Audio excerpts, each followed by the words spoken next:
সাথে কথা বলেছি কারণ মেডিকেল সেক্টরে যারা স্টুডেন্ট রয়েছে তারা অনেক বৈষম্যের শিকার হচ্ছে, কারণ তাদের বেতন কাঠামো ঠিক হচ্ছে না এবং তাদের বিভিন্ন যে ওয়ার্কিং এনভায়রনমেন্ট এটা বাংলাদেশে খুব ভালো না। তো তাদের সাথে কথা বলেছি, তারা এই কনসার্নগুলো জানিয়েছে এবং ঢাকা মেডিকেল কলেজে কিন্তু একটি কেন্দ্র রয়েছে। আমরা সেখানে ওনাদের যারা কনসার্নিং বডি রয়েছে তাদের সাথে কথা বলেছি যাতে কেন্দ্র দখল না হয় এবং ঢাকা মেডিকেলের স্টুডেন্টরা ওরা বলেছে ওরা জান দিয়ে হলো ওই দিন কেন্দ্র হলো তারা রক্ষা করবে, কারণ অ্যাটলিস্ট মেডিকেলের ভিতরে কেউ যদি কোনো ভোট চুরি করতে আসে তাহলে তারা সেটা দিবে না। এবং আমরা এরপরে হলো ঢাকা ইউনিভার্সিটির আজকে খেলার মাঠে এসেছি এবং এখানে অনেক অভিভাবকের সাথে একসাথে কথা বলেছি।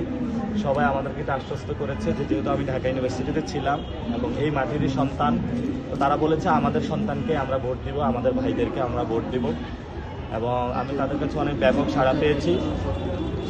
তাদের যে বাচ্চারা তারাও এসে বলেছে যে আব্বু আম্মু বলেছে যে তারা শাপলাকলি মার্কা হলো এখানে ভোট দিবে।